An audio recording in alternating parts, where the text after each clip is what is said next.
கதைமாலை நேயர்களுக்கு அன்பு வணக்கம்.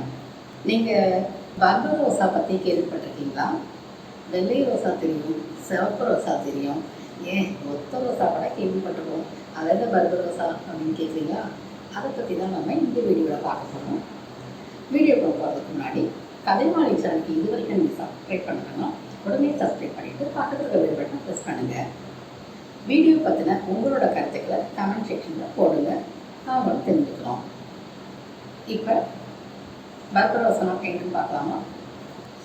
1941 ஜூன் 22 வந்து அரசியல் துரோகம்னு சொல்லிட்டு உலகத்தில் சொல்கிறாங்க. எதனாலன்னா அன்னைக்கு தான் ஜெர்மனோட ஹிட்லர் சோவியத் யூனியனோட ஜோசப் ஸ்டாலின் மேலே படையெடுத்து வந்த நாள். இதில் என்ன இருக்குது, ஒரு நாடு இன்னொரு நாடு மேலே படையெடுத்து வந்து சகஜம் தானே அப்படின்னு சொல்கிறீங்களா? சகஜம் தான். ஆனால் இதை எதிராக அரசியல் துரோகம்னு சொல்கிறாங்கன்னா அதுக்கும் 2 வருஷத்துக்கு முன்னாடி 1939 தான் ஜெர்மனும் சோவியத் யூனியனும் ஒரு உடன்படிக்கையை செஞ்சுருக்காங்க. மோலோட்டோவ் ரிபன்ட்ராப் பேக்ட்ங்கிற அந்த உடன்படிக்கையின்படி ஜெர்மனும் சோவியத் யூனியனும் சண்டை போட்டுக்கிறது இல்லை. அப்படி இந்த 2 நாடுகள் மீது வேறு எந்த நாடாவது சண்டை போட்டாங்கன்னா அவங்க வந்து நடுநிலைமை பிடிக்கணும் அப்படிங்கிற ஒரு உடன்படிக்கை பண்ணியிருக்காங்க.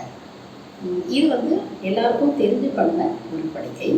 ஒரு ரகசிய உடன்படிக்கையும் அவங்களுக்குள்ள ஏற்பட்டிருக்குது. அது என்னன்னா, ஐரோப்பிய நாடுகளை வந்து ஜெர்மனும் சோவியத் யூனியனும் பங்கு போட்டுக்கலாம் அப்படிங்கிற மாதிரி பிளான் பண்ணியிருக்காங்க. அதன்படி தான் 1939 முதல்ல போலந்தோட மேற்கு பகுதியில் வந்து ஹிட்லர் படையெடுத்து போயிருக்காரு. சில மாதங்கள் கழிச்சு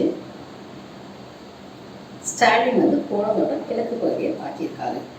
இந்த போர் தான் வந்து செகண்ட் வேர்ல்டு வார் ஆரம்பிக்கிறதுக்கு ஒரு முக்கிய காரணம்னு சொல்கிறாங்க. இப்படி ஒரு உடன்படிக்கை, அமைதி உடன்படிக்கை போட்டு 2 வருஷத்துலேயே போர் தொடுத்து வந்தால் அதை வந்து அரசியல் துரோகம்னு சொல்லாமல் வேற என்ன சொல்கிறது? ஹிட்லர் வந்து சோவியத் யூனியனில் படையெடுத்து வந்ததை வந்து உலகமே ஆச்சரியமாக பார்த்துருக்கு, அதிர்ச்சியாக பார்த்துருக்குது. என்ன இப்படி ஒரு உடன்படிக்கை பண்ணிட்டு போர் தொடுக்கிறாங்கன்னு சொல்லிட்டு ஸ்டாலினுக்கு வந்து ஸ்பை வந்து ஏற்கனவே சொல்லியிருக்காங்க, இது மாதிரி ஹிட்லர் வந்து படையெடுத்து வர போகிறாங்க. ஆனால் வந்து அவர் நம்பவே இல்லையாம். அதனால் இவர் படையெடுத்து வந்தோடனே அதிர்ச்சியில் அவர் கொஞ்ச நாள் வந்து எந்த ரியாக்ட் பண்ணவும் இல்லையா, யார்கிட்டையும் பேசாமல் ரொம்ப அமைதியாக இருந்தாராம். ஹிட்லர் படை, ஜெர்மன் படை வந்து 3 பிரிவுகளாக வந்து சோவியத் யூனியனை தாக்கியிருக்காங்க. ஆர்மி குரூப் நார்த் வந்து லெனின்கிராடை, ஆர்மி குரூப் சென்டர் வந்து மாஸ்கோவை, ஆர்மி குரூப் சவுத் வந்து உக்ரைனை தாக்கியிருக்காங்க. நிலத்தின் வழியாக நடந்த போர்லேயே வந்து இதுதான் வந்து மிகப்பெரிய போர்னு சொல்கிறாங்க. 2900 கிலோமீட்டர் தூரத்துக்கு வந்து எல்லையில் வந்து அவங்க தாக்கியிருக்காங்க. அதே மாதிரி மிகப்பெரிய அழிவை ஏற்படுத்தின போரும் இதுதான் சொல்கிறாங்க. கிட்டத்தட்ட 1 கோடி வீரர்கள் வந்து இந்த போரில் கலந்துட்டு இருக்காங்க. அதில் வந்து போர் முடிஞ்ச 1941 டிசம்பர் போர் முடிஞ்ச போது 80 லட்சம் வீரர்கள்ட்ட வந்து இறந்துட்டாங்க. ஸோ இது வந்து ரொம்ப பெரிய வந்து இழப்பை ஏற்படுத்தின போர். இது எதுக்காக இந்த பேர் ஆப்ரேஷன் பர்பரோசான்னு சேர்த்து வச்சாங்க? இது வந்து 12th செஞ்சுரியில் த ரோம் எம்பையருங்கிற பேரரசை ஆட்சி செஞ்ச வலிமையான ஜெர்மன் அரசரோட பேர். அவரோட ஞாபகமாக இந்த பேரை வச்சுருக்காங்க. பர்பரோசாலாம் வந்து சிவப்பு தாடிங்கிற அர்த்தம். போரோட ஆரம்பத்தில் வந்து எல்லா போரின் முடிவுகள் வந்து ஹிட்லருக்கு சாதகமாக தான் இருந்திருக்குது. முதல் நாளே வந்து சோவியத் யூனியனோட ஃப்ளைட்டை வந்து வானில் பறந்துட்டு இருந்தது இல்லாமல் ஏர்போர்ட்டில் நிறுத்தி வச்சிருந்த ஃப்ளைட்டையும் சேர்த்து 1800 2000 வரைக்கும் அவங்க அழிச்சிட்டாங்க. போரின் ஆரம்பத்திலே உக்ரைன், பெலாரஸ், ரஷ்யாவோட சில பகுதியெல்லாம் வந்து பிடிச்சிட்டாங்க. ஸோ போர் வந்து எங்களுக்கு சாதகமாக போயிட்டு இருந்த சமயத்தில் போரின் போக்கு எப்படி மாறுச்சு, அதுக்கு முக்கிய காரணம் என்னென்னா ஹிட்லர் எடுத்த ஒரு தவறான முடிவு தான் சொல்கிறாங்க.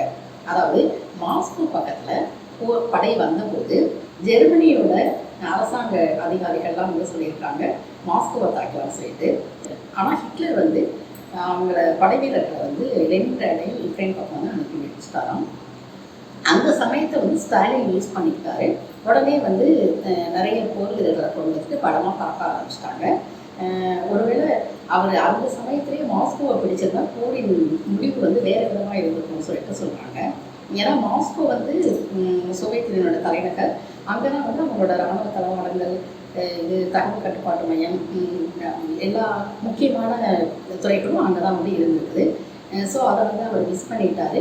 அந்த சமயம் வந்து இவர் ஸ்டாலின் வந்து சுதாரிச்சுட்டாரு. அண்டு அடுத்த காரணம் வந்து என்னென்னா, இவர் ஹிட்லர் வந்து எதிரியோட வலிமையை வந்து குறைவாக மதிப்பிட்டாரு.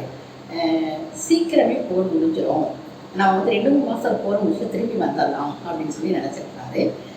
ஆனால் வந்து அது முடியலை. போர் வந்து தொடர்ந்துகிட்டே இருக்குது. போர் தொடர்ந்துகிட்டே இருந்தபோது சோவியத் யூனியன் வந்து குளிர்காலம் வந்துருச்சு. குளிர்காலம் வந்து அங்கே வந்து -30°C வரைக்கும் இருக்கும். அது வந்து சோவியத் யூனியனோட வீரர்களுக்கு வந்து பழகின ஒன்று. ஆனால் வந்து ஜெர்மன் வீரர்களுக்கு வந்து அந்த குளிர் பழக்கம் இல்லை. அதோடு அவங்க வந்து வின்டர் கிளாத்திங்லாம் எதுவும் எடுத்துகிட்டு போகவும் இல்லை. போர் முடிஞ்சோன்னு எதிர்பார்த்ததுனால அவங்க கோடை காலத்துலேயே போரை முடிச்சலாம்னு சொல்லி அவங்க நினச்சதுனால அவங்க இதுக்கெல்லாம் வந்து ப்ரிப்பேர்டாகவே இல்லை. அதோட அவங்க கன்னும் வேலை செய்யலை. எல்லாம் வளைஞ்சு போய் அவங்க கொண்டு போன இது ட்ரக்கு எல்லாமே வந்து யூஸ் பண்ணவே முடியாமல் ஆயிடுச்சு. அதனால் வந்து போரின் முடிவுகள் வந்து ஹிட்லர் எதிர்பார்த்த மாதிரி இல்லாமல் ஹிட்லர் வந்து தோற்றுட்டாரு. ஒருவேளை இந்த போரில் வந்து ஜெர்மன் ஜெயிச்சிருந்தா உலக வரைபடமே மாறி இருக்கும், உலக அரசியல் வந்து வேறு மாதிரி ஆயிருக்கும்னு சொல்லிட்டு வரலாற்று ஆசிரியர்கள் சொல்கிறாங்க. ஆனாலும் இந்த போர் வந்து செகண்ட் வேர்ல்டு வாரோட முக்கியமான ஒரு டேர்னிங் பாயிண்ட் தான் வந்து எல்லாரும் பார்க்குறாங்க. ஓகே, இந்த ஆப்ரேஷன் பர்பரோசா பற்றி உங்களோட கருத்து என்னன்னு சொல்லி சொல்லுங்கள். மீண்டும் இன்னொரு வீடியோவில் நாம் சந்திக்கலாம். அதுவரை உங்களிடம் விடைபெறுவது கலைமலையிலிருந்து ராஜி.